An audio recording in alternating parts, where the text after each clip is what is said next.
literally dumped the 2 litres of oil on the floor. It's just Range Rovers, they're a friggin' nightmare. Don't buy one.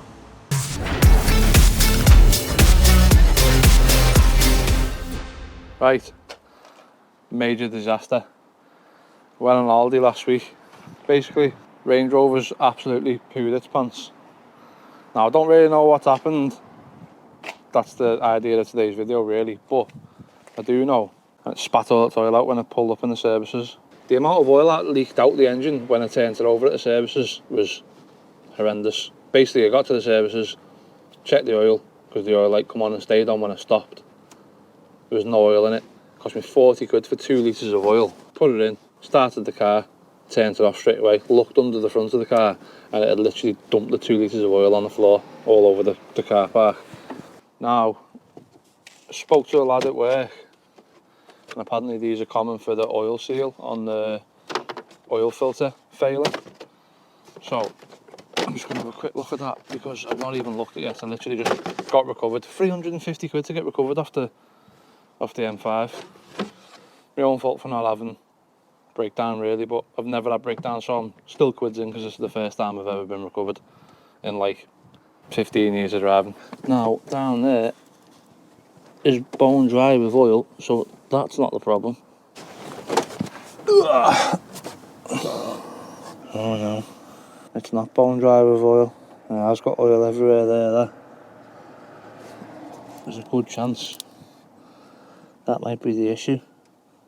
But I did have a little oil leak anyway, down at the bottom of the engine where the oil pump is. It's just Range Rovers, they're a friggin' nightmare. Don't buy one. So the plan for today really is I'm going to strip the front of the car off and just see where all this oil is coming out from, if I can. I'll take the oil cap off there first to make sure it's not that rubber. If it's not that rubber, it's buried down the bottom of there somewhere. Let's take some parts off. We've only been gone 10 minutes. Bye.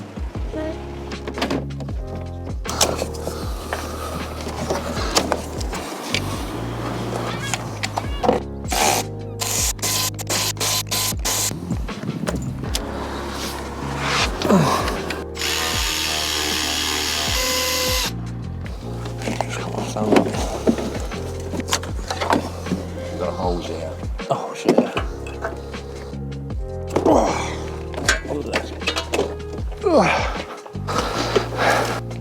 So I've left my extension alone for the gun, so I'm going to have to do it the old manual way.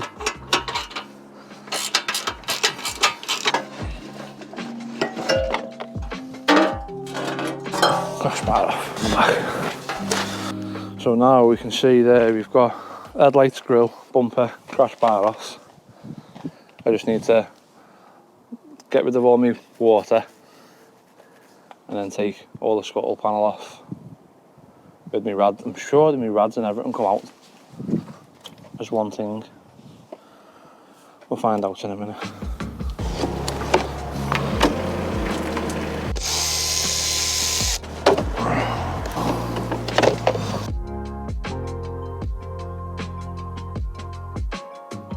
So we've just had a massive argument trying to get the viscous fan off, because they're an arsehole on every car really. Beating it with the hammer and chisel and all kinds of stuff. Anyway, looked at a quick video on YouTube of easy hacks to get it off without having the actual proper tool to get it off. Some fella come up with a shout there about ratchet strapping round the pulley to your wheel, just to hold it still a little bit. We still had to jam the screw in, but anyway, it's free, it's spinning off. So now I can get the fan off. I can take all this plastic surround out here, drain the rest of the radiator and lift the radiator out. So we've only spent about an hour trying to get this frigging thing off. Go ahead, you can take that. I'm going to take that. Get that out of there. Loads of space. To be fair, don't really need the rad off, to be honest. You're not on it down screwed it off? No, well, only from the top.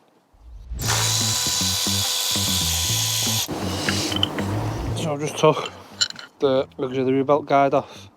Bearing in mind that only goes through where my cam belt is, and it's sopping in oil.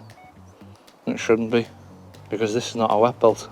I could put it back on, it'd probably be fine. But then do you put it back on and it snaps in 1,000 miles? Because the carbon in the oil. Oh. So I've got a few more bolts to take out the cover.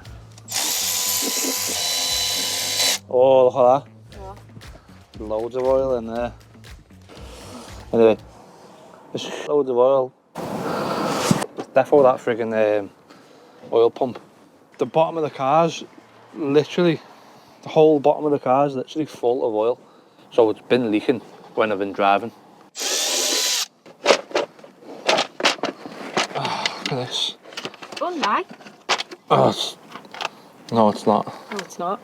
Right, so that there has had all kinds of oil in it. There's a little puddle there and there's a little drain hole there right at the very bottom. That's good though. Surely to have a drain on. It is, yeah, Can't sit in because, it, can it? well, It'll drain out. it just lets you know you've got an oil leak, to be honest. I suppose.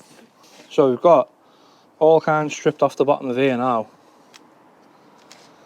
It's quite hard to see where oil's actually pissing out from because, well, there's just oil everywhere. But I was looking at that there then with the fault with the oil filter. But I'm just questioning how much oil did actually come out, because there was a lot that come out. Would it get up to the oil filter when starting the car? Run through all that down and then out on the floor by the time I turned it off and got to the front of the car to have a look. I don't know. I don't know how likely that is, but I feel like I might have two issues here. In my head, I'm sort of just playing with the fact that I don't want it to be the oil pump because it's a lot of work to get off. And I don't want to spend any more money on it to sell it. So I don't know. I don't know what I'm doing to. I don't know. If I get it working, I'm going to have to put oil in it anyway, so I might as well chuck a filter on just in case it is that rubber on this that's leaking. It looks like a lot of oil sitting around that. It does, doesn't it? Yeah, it does. I'm going with that being knackered as well. I'm going to put another filter and another rubber on there. But for now, because I haven't got anything, I'm just going to put it back in the hole with no filter on. So yeah, find out where the timing marks are, time the engine up, take the belt off, take the oil pump off. I think the oil pump's fine because it's an oil leak I've got, it's not oil pressure. The pump is pumping, it's a brand new pump when we rebuilt the engine, put a brand new pump on. So, probably going to use that pump, but put a loads of yakking around it and stick it on rather than relying on the gasket they give you. I think it's the best bet, like. So, we'll be back to yours when we get the belt off. So, the issue we've now got, I've got everything timed up, pins are in, I say pins are in, drill bits are in. I've marked the crank at the bottom there. Now, I couldn't remember if it was on a keyway that or not. Spoke to Steve in work, he said no, it's freewheeling, so I can undo that and the crank still could turn and go out of time.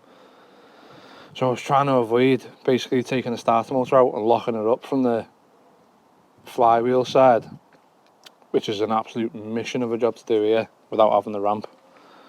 But it's looking like I'm going to have to do that. So currently got the jack under it. I'm going to jack it up, put it on axle stands, lift it up so we can get under it, try and get the starter motor out and try and lock the flywheel up so the crank can't move.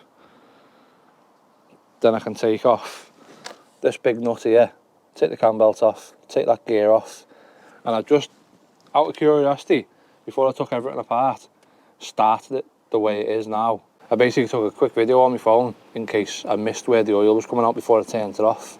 Turns out you couldn't miss it.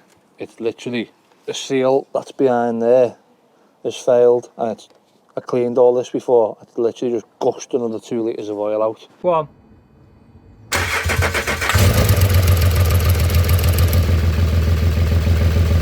Turn it off. Fuck. Spat f***ing gear oil and everything everywhere. Well, I found the leak anyway. Yeah. What my dad said. Is it? Yeah. Oh, that's good. So it's leaking out of there, the seal behind that. Literally just chugged it out everywhere. Look at all that gear oil. So that's defo the issue. There's a good chance that that might have been my little oil leak I've been having for a couple of months. Tiny oil leak really. And then eventually it's just packed in the day I want to go on Aldi, which is random enough, like, but you know. So that's what we're going to do. Get on axle stands and we can strip everything down properly.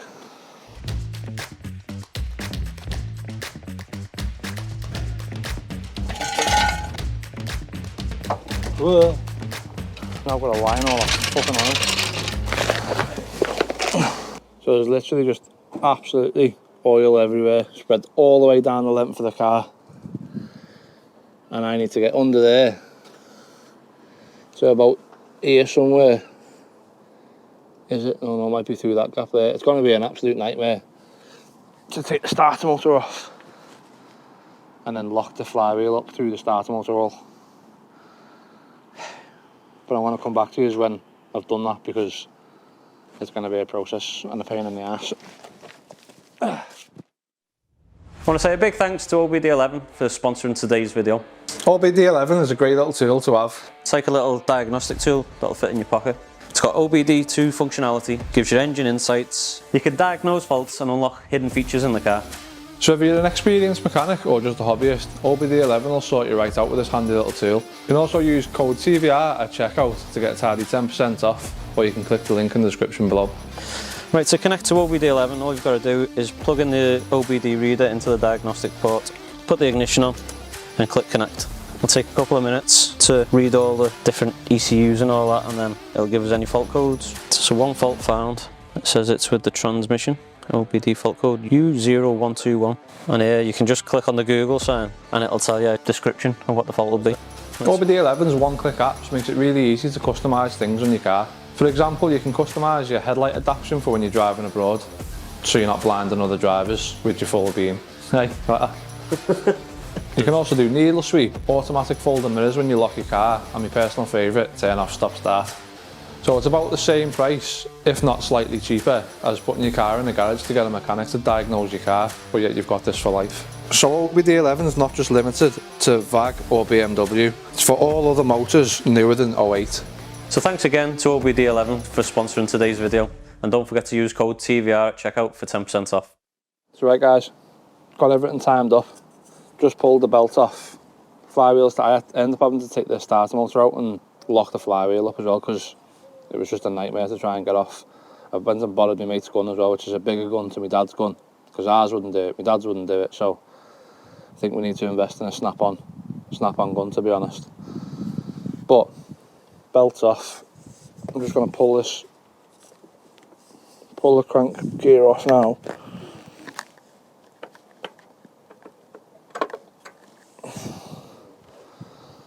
And that there is our problem. It's basically fell out. Can you see that? The seal literally fell out. The half hanging out the hole is not even in properly. It's obviously worked its way out somehow. So I need a new one of them because that's where all the oil's gushing out from. What a mission. Absolute mission of a job. But I don't have no play. But my dad was saying, make sure there's no play in the crank. Your crank's wobbling about a little bit. If it damages that, makes it slightly oval, not circle. And it's losing its seal. It'd be your issue. But the crank's not moving there. It's lovely. So, you need to ring GSF or someone, try and get a crank seal. Bang that in, clean everything up, put it all back together. New oil filter and seal, because I think that's leaking a little bit as well. There's a little bit of oil at the top of there. I think that's what we're on to next. So I'll go and try and get myself a new seal and we should be good to go.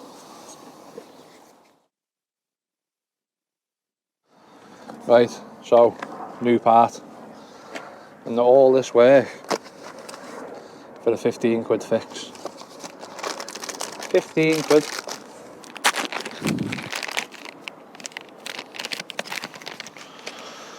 Literally is just as simple as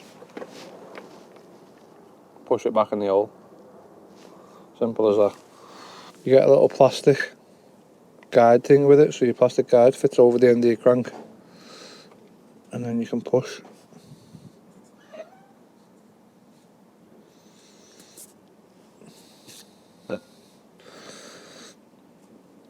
Now the awkward bit is going to be getting that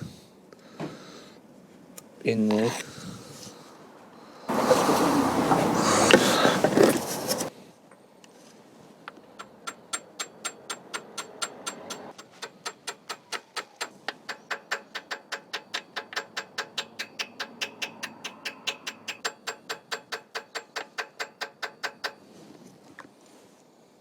Someone will no doubt say this is not the correct way of doing this, but you're going to deal with what I've got at home. So, new seal is now in. I think that's all the way back there now, because it won't let me go no more. Sound. So that's all on. I just need to put all the timing gear back on, tighten it all up, put the cam belt back on, and I might just put the starter motor back in and just see if it'll start. Oh, I say see if it'll start, and start it again once it's timed back up, before I build it all back up, just to make sure it doesn't leak. I can't see it leaking, but it'd be nice just to make sure, so that's what I'll do. I'll build it all back up, start it, I'll come back to you when we're starting it. Hopefully, fingers crossed, it doesn't leak anymore. Right, so new seals in, cam belt's all back on. I've put the starter motor back on, tightened all that up. I've just put new oil and filter on. I've replaced the seal as well, so that shouldn't leak, and that down there shouldn't leak either. So I'm going to give it a little start up. This is to the point where I had it earlier on when I started it, so it should start and hopefully not leak any oil out. So we'll start it and we'll see what's going to go on. Suspension fault. Of course he is.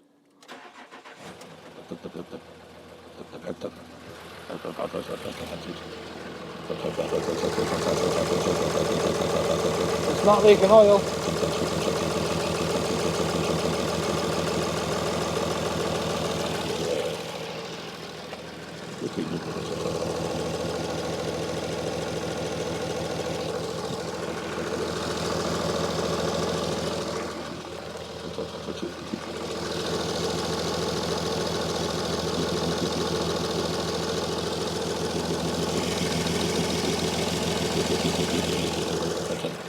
I'd say we're good there, mate.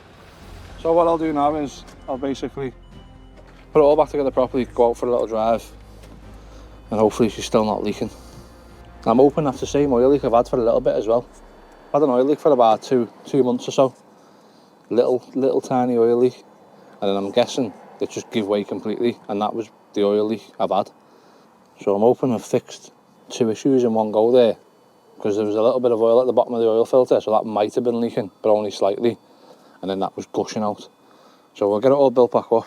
When it's built back up, I'll get back to you and we'll go for a quick drive. Hopefully it's sorted. Right guys, so all back together. Still not leaking oil. I'm just going to run it again now, dead quickly. I've had it running a couple of times now, and starts like a dream. Waters are all topped up. Engine bay could do with a bit of a wipe, and I'm just going to go and take it for a quick wash, because it's caked in oil from when it spat its oil out. Just spilt a bit of water there, but still no oil coming out of it, which is happy days. Right guys, she's all boxed off, so thanks for watching. And if you wouldn't mind hitting that subscribe button, if you aren't a subscriber already, it really helps out the channel. And don't forget to hit that like button as well. See you in the next one.